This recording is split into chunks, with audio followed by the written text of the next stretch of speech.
Allô, shalom, shalom dans vos maisons. Installez-vous, prenez déjà vos Bibles. Vous savez que j'aime travailler avec la parole de Dieu.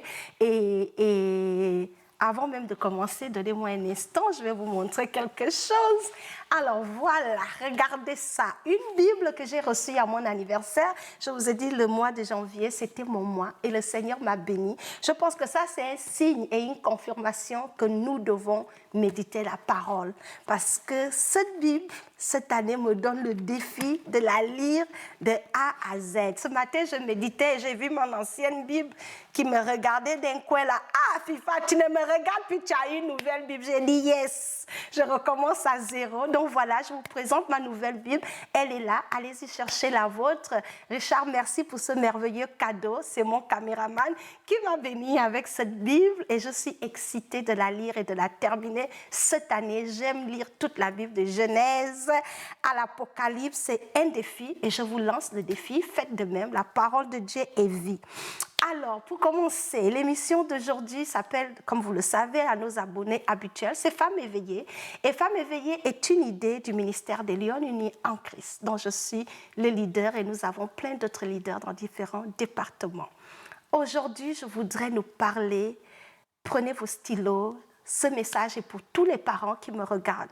Que tu sois mère seule, que tu sois père seul, que vous soyez en couple ou en famille, peu importe, que tu sois responsable des enfants à la maison et tu es chrétien et tu veux savoir comment éduquer tes enfants de la manière de Dieu.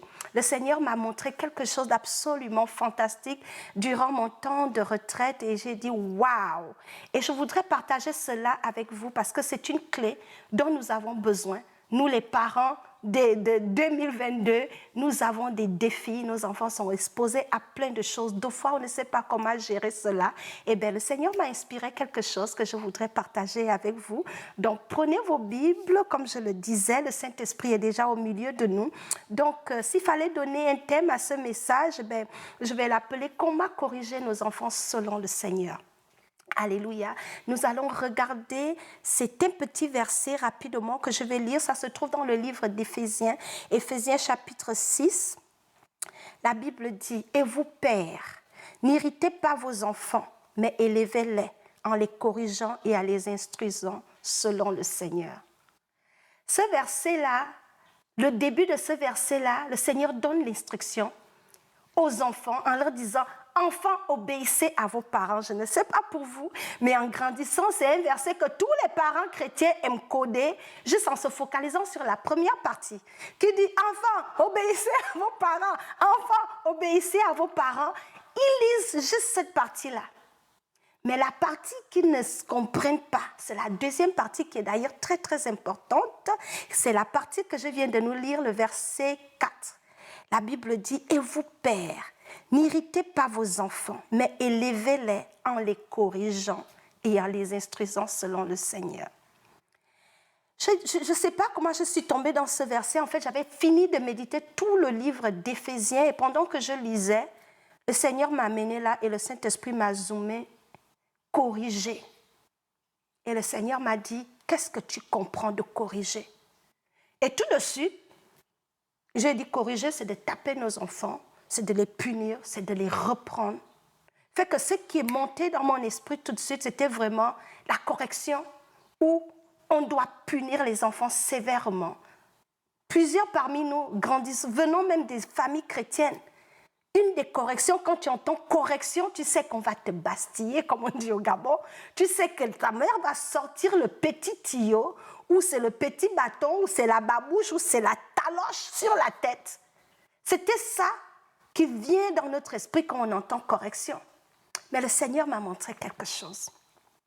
Il m'a dit, j'ai mis le mot correction parce que les enfants sont exposés à beaucoup d'erreurs. C'est quoi la correction?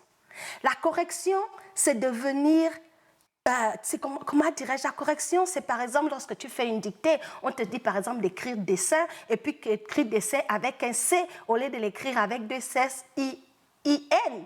Donc tu veux maintenant mettre un C, ça va sonner un peu bizarre, pareil, mais ce n'est pas la bonne. Donc la correction sera de venir effacer ce qui est faux, ce qui n'est pas juste, ce qui n'est pas vrai, pour mettre ce qui est vrai, ce qui est juste. Donc corriger, c'est d'enlever le faux et d'amener ce qui est vrai. C'est ça la correction. Et je me suis assise parce que moi, quand le Saint-Esprit parle, j'aime d'abord bien m'asseoir et j'ai relu le verset et le Saint-Esprit m'a dit, la correction dont je parle, beaucoup de chrétiens et plusieurs familles, des pères et des mères dans la foi, ont ramassé cette correction-là dans le sens où c'est toujours associé à des actes d'abus, de violence, d'agression, de colère. On ne sait pas reprendre nos enfants dans l'amour, dans la parole, avec des techniques bibliques. Oui, dans la Bible, Dieu encourage, il dit, c'est la verge. La folie est attachée au cœur de l'enfant et c'est la verge qui l'en débarrasse, qui l'en sépare. Donc Dieu autorise qu'on puisse punir les enfants. Mais dans ce verset-ci, il dit, Père, n'irritez pas vos enfants. Et je suis restée, j'ai dit, n'irritez pas vos enfants. L'irritation, c'est un sentiment de colère. Quand tu es en colère, ce que le Seigneur m'a montré, c'est que lorsque nous sommes irrités, nous faussons notre méthode de correction à nos enfants. Parce qu'on vient déjà les corriger avec la colère, avec notre propre frustration. Et on pense avoir un résultat différent. Certains enfants vont peut-être comprendre le message, peut-être ils ont fait l'erreur. Des fois, ils sont même corrigés comme ça à tort dans la violence. Tu finis de les taper, ils vont se souvenir de la douleur. Mais est-ce que tu as fait comprendre à l'enfant quelle était l'erreur et comment corriger cette erreur? Le Seigneur m'a dit que nous devons corriger nos enfants, ce qu'ils font de mal, en semant la parole de Dieu, en utilisant des méthodes qui ressemblent aux techniques de Christ. Jésus reprenait les gens dans un caractère très très calme, dans une attitude d'amour. Jésus, même les pharisiens, quand Jésus les reprenait, c'était avec des réponses, mais il y avait la vérité dedans. Des réponses qui t'amenaient à la maison, tu réfléchis toi-même. Alors le Seigneur veut qu'on s'inspire de cette méthode pour reprendre nos enfants. Ce qui m'expliquait, dit le danger aujourd'hui. Plusieurs parents, à cause de cette ignorance, sont en train de former des monstres, des enfants rebelles, parce qu'ils sont irrités. Quand un enfant est irrité, tu le punis, il commence à t'haïr. Il te regarde différemment. Tu ne l'inspires plus Christ. Il se retire. Certains enfants se replient sur eux-mêmes. Quand ils te voient venir, le monstre, papa arrive, le monstre, maman arrive, ma mère est violente.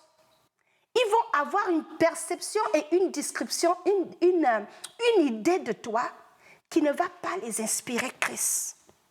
Donc ce que le Seigneur m'enseignait, en fait, il me disait, c'est très très important que nous travaillions cela.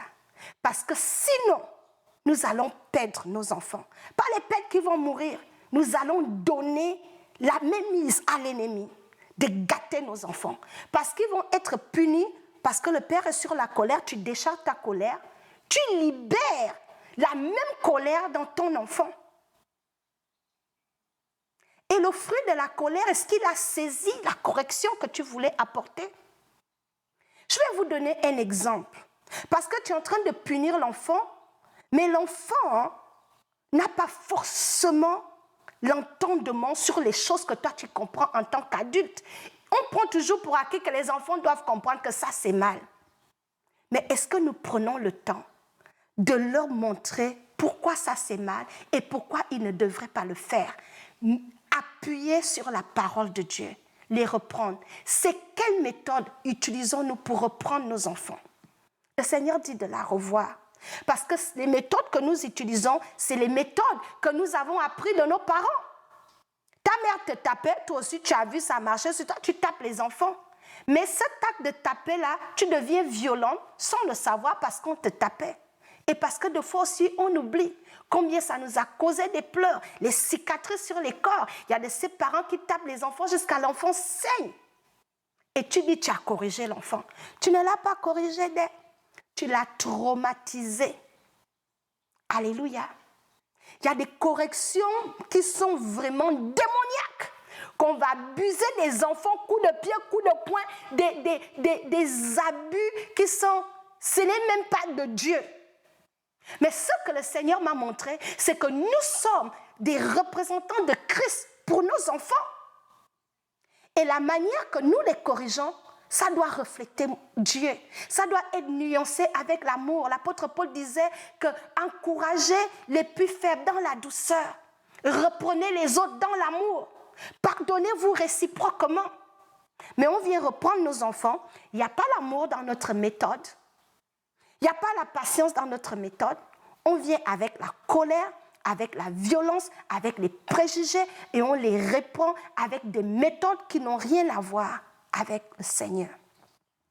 Je vais vous montrer. La colère, ce que ça fait, Dieu m'a montré que la colère, en fait, dévore les autres sentiments. Quand tu es en colère et frustré et tu veux reprendre ton enfant, l'amour que tu as pour cet enfant-là, stop pour un moment. La compassion, stop. Et quand la colère prend le dessus, ça dévore les autres sentiments, ça dévore tout. D'abord dans l'âme du père, et puis ça se transfère dans l'âme de l'enfant. La colère est un péché.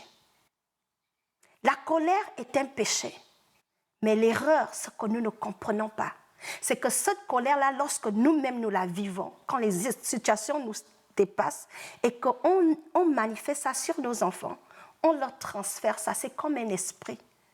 Fait qu'eux aussi, ce seront des pères violents, des maris violents, parce que c'est comme ça que vous les avez appris, que c'est ça la correction.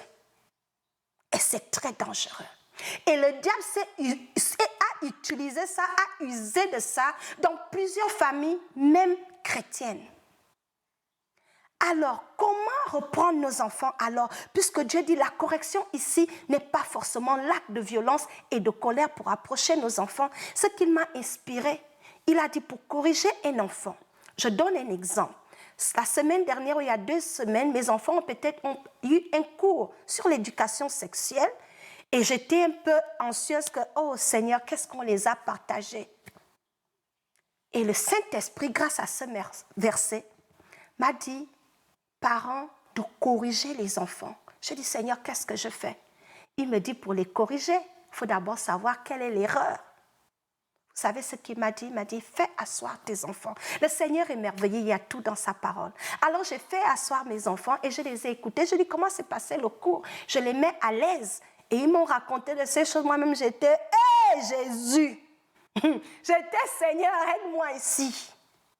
Mais puisque je me suis assise à leur niveau, j'ai détendu l'atmosphère pour que mes enfants n'aient pas peur de moi, pour qu'ils soient capables de s'ouvrir. J'ai tiré un bon nombre d'informations, j'ai eu le temps de les écouter, d'être patient pour amener mon point. Quand ils ont fini de bien me dire, je leur posais les questions, je dis, bon, oh ok, que pensez-vous alors de ça? Ok, je prenais note et je voyais un peu où l'ennemi a planté certaines choses. Mais puisque mon rôle en tant que mère, en tant que parent, c'est de corriger ces enfants-là, de quoi? De l'erreur. L'erreur qu'ils entendent vient de leurs amis. Leurs amis vont leur raconter des affaires qui ne sont pas vraies, s'aimer dans leur vie. Comment tu vas savoir l'erreur que ton enfant a déjà dans sa tête si tu ne l'écoutes pas? Avant de corriger, il faut d'abord savoir c'est quoi l'erreur. Et une fois que tu trouves l'erreur, tu vas consulter le Saint-Esprit pour dire l'erreur, là, on corrige ça comment. Il va t'inspirer. On ne prie pas. 2 fois mieux vaut remettre à demain. Si tu veux corriger l'enfant, tu vois que la colère monte. Va dormir, remets ça à demain. La nuit porte conseil. Et le lendemain, tu seras beaucoup plus détendu et parler de l'affaire que de venir brusquement dans l'agression, dans la violence, dans la correction de barbares pour traiter ton enfant. Alors le Saint-Esprit, pour revenir avec mes enfants, m'a inspiré de m'asseoir avec eux. Il m'a dit, il faut d'abord trouver l'erreur. J'ai dit, waouh. Il m'a dit, si j'ai parlé de correction, parce que les enfants sont exposés à l'erreur. L'erreur à l'école, l'erreur les amis, l'ennemi les ment, qui est un bon menteur, il bombarde l'erreur dans leurs pensées, les raconter des histoires qui sont contraires à la vérité de la parole de Dieu. Donc c'est là que nous devons rentrer pour apporter la correction qui est, qu'est-ce que Dieu pense de ça? Et notre travail, c'est de faire confiance au Saint-Esprit, de faire grandir cette semence. De fois, on veut des résultats immédiats et on gâte tout. On gâte tout. Faisons attention. Alors, il m'a dit, écoute-les. Ensuite, apporte la correction. Donc, lorsque mes enfants ont fini de parler, j'ai ramassé ma Bible et je leur ai montré l'approche de Dieu dans ce qu'ils ont appris. Quel est le plan de Dieu pour la sexualité? Et quel conseil je peux leur donner en tant que mère disant, vous êtes bien trop jeune, voilà ce que Dieu attend de vous. Et après avoir expliqué, moi aussi écouté calmement, parce que j'étais détendue, je n'étais pas fâchée que, aïe, les enfants là vous parlez maintenant des grandes années, des histoires qui me dépassent. Et après avoir corrigé ce qu'ils ont entendu, j'ai apporté la prière. J'ai prié pour eux et j'ai demandé à Dieu que tout ce qui n'est pas bon pour eux, qu'il les fasse, mais qu'il accorde la grâce à mes enfants de discerner ce qui est vrai et ce qui est bon pour eux. J'ai prié pour eux. Et quand on a fini cette conversation-là, j'étais à la cuisine, j'ai vu comme Dieu me disait, well done. Dieu m'a dit, ah, bravo. Voilà la manière d'y aller parce que tu crées le dialogue. Deux fois dans la précipitation, on fait des dégâts. Mais Dieu dit, parents, n'irritez pas vos enfants. Nous devons gérer avec notre propre colère, avec notre irritation et savoir qu'en tant que parents, nous sommes le reflet de Christ dans nos maisons. Si demain tu veux des enfants qui vont craindre Dieu et suivre le Seigneur, agis comme Jésus. Sois le modèle qui inspire Christ en parole, en action et en vérité. Je vais conclure rapidement avec ce verset de 2 Timothée. Comment la parole de Dieu et la correction qu'il faut semer dans la vie de nos enfants. Je ne dis pas de ne pas les punir, il faut savoir quand il faut punir. Certains parents, moins de choses juifs, moins de choses taloches, moins de choses... Non, non, non, il y a un temps pour tout. Alors je termine avec 2 Timothée chapitre 3 verset 16. Voici ce que la parole de Dieu dit. Toute écriture est inspirée par Dieu et utile pour enseigner, pour convaincre, et pour corriger, pour instruire dans la justice. C'est la parole de Dieu qui est utile pour corriger. Donc arrêtons nos méthodes du village. Parce que la voisine est violente, tu deviens violente. Parce que ton père t'a tapé, tu tapes les enfants. 2 fois, nous devons balancer et essayer de prendre les méthodes du royaume. Parce que ce ne sont pas toutes les méthodes que nous avons vécues qui peuvent s'appliquer à la société actuelle et à nos enfants aujourd'hui. Donc, c'était ça le message que le Seigneur m'a inspiré. J'espère que ça va vous aider à améliorer la manière que vous corrigez vos enfants. Arrêtez de les torturer, balancez les choses et ajoutez la parole de Dieu dans vos enseignements et dans la correction que vous donnez à vos enfants. Donc voilà, merci. Si vous avez aimé l'émission, partagez-la, encouragez un parent et voilà. Et puis, n'oubliez pas de vous abonner sur notre page. Merci.